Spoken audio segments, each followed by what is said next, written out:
Ternyata kata Rasulullah SAW, maksudnya itu kalau kamu mencaci maki bapak ibunya orang lain atau teman kamu, lalu orang lain itu mencaci maki bapak ibumu, Betul.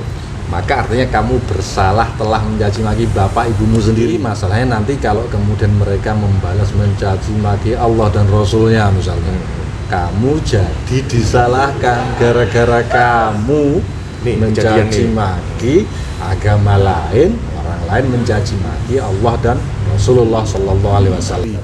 Aku sama sekali tidak diutus untuk mencaci maki. Saya juga tidak diutus untuk menaklukkan.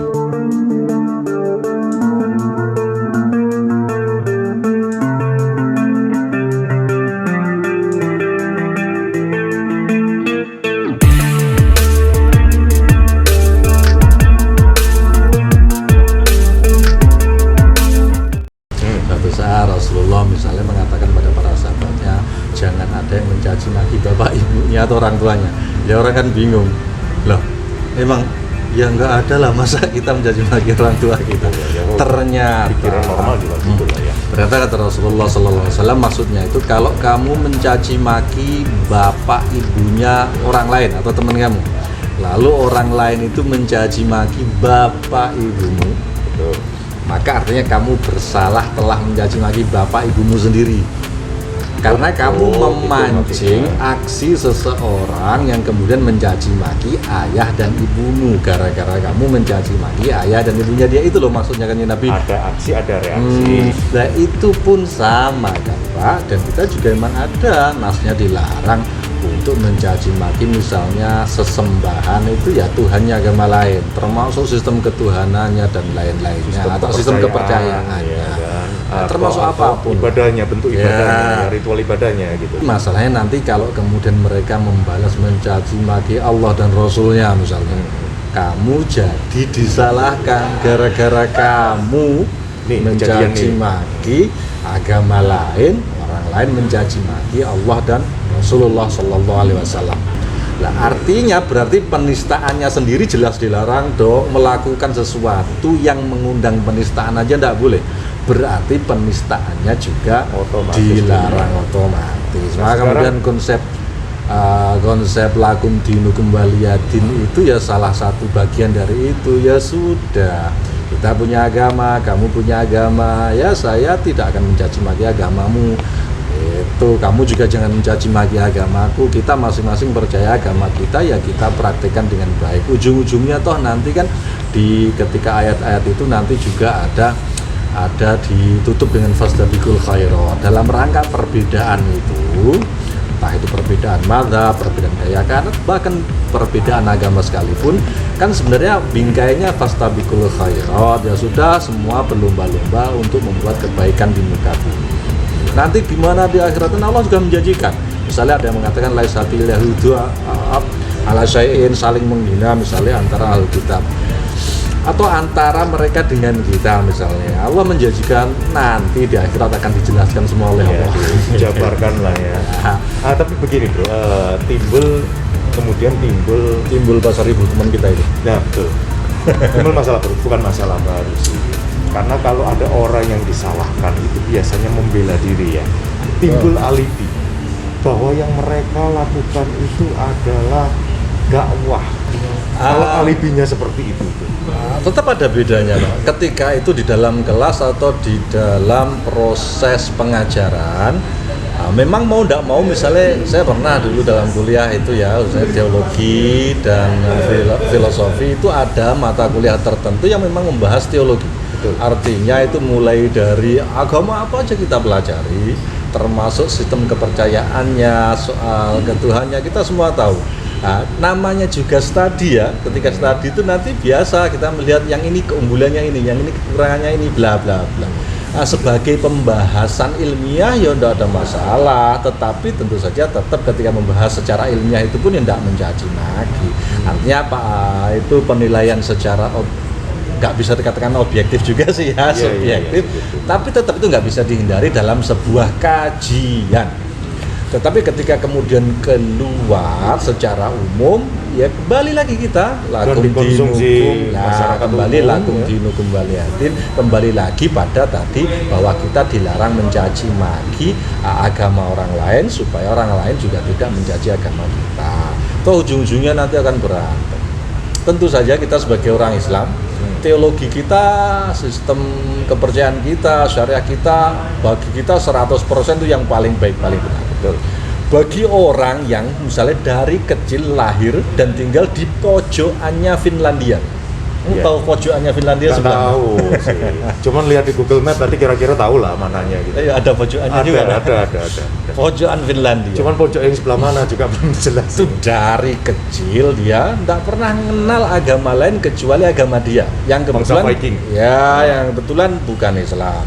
Lalu dia juga pergi ke tempat ibadah, dia rajin, dia ya membantu orang, pemaaf, melakukan ritual keagamaannya, dan menurut dia itu sangat logis, sangat benar ajarannya dan segala macam. Ya.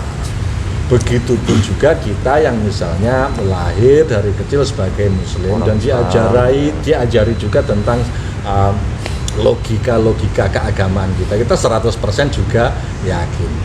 Nah, kalau sudah semua orang tuh masing-masing mempunyai keyakinan seperti itu, kan dia kemudian nggak ada manfaatnya. Lalu kemudian kita mencaci sana. Maka kemudian ada ayat juga itu yang bima kullu hizbin bima ladaihim farihun. Itu meskipun secara khusus para mufassir mengatakan itu para ahli kitab yang meninggalkan ajaran yang hak, kemudian mereka menjadi syiah, hizb bermacam-macam golongan. Dan setiap golongan ini kemudian mengakui afarihuna masruruna wa yahsabuna anna ma indahum wal haq biduni ghairihim. Artinya mereka itu yakin banget, dan ini Allah sendiri yang bilang. Ketika orang kemudian berbeda-beda itu, meskipun dalam pandangan kita perbedaan itu kemudian menyimpang ya. Tetapi bagi yang melakukannya dalam itu mereka bangga, senang, bahkan merasa itu yang benar, bukan lain. Dan itu fitrah atau takdir kayak gitu juga dari Allah. Nah, terus masa yang sudah begitu lalu dicaci maki, apalagi kemudian caci makian itu mengundang caci maki balik, misalnya sama sekali tidak ada manfaat. Ya. Nah, sekarang timbul lagi anggapan-anggapan dari masyarakat umum, masyarakat biasa yang kemudian biasa tuh nggak spesial ya, nggak pakai telur. Spesial, nggak pakai telur. Biasa yang karetnya satu. Karetnya satu. Pedes ini. Karet telur rawatnya pedes. Yang kebetulan minoritas. Ada anggapan seperti ini. Kalau agama mayoritas yang menjelek-jelekan agama minoritas nggak apa-apa. Itu dakwah. Tapi kalau agama yang minoritas menjelek-menjelekkan agama yang mayoritas, menang banyak, pokoknya harus selalu menang gitu ya. Betul. Makanya ini kan barusan karet satu ini ya. Barusan yang ditangkap tuh. Oh iya, syukurlah. Ya makan kadang-kadang itu kita juga yang mayoritas kalau merasa ada ketidakadilan terhadap minoritas, kita ya ikut menyuarakan dong. Karena apa?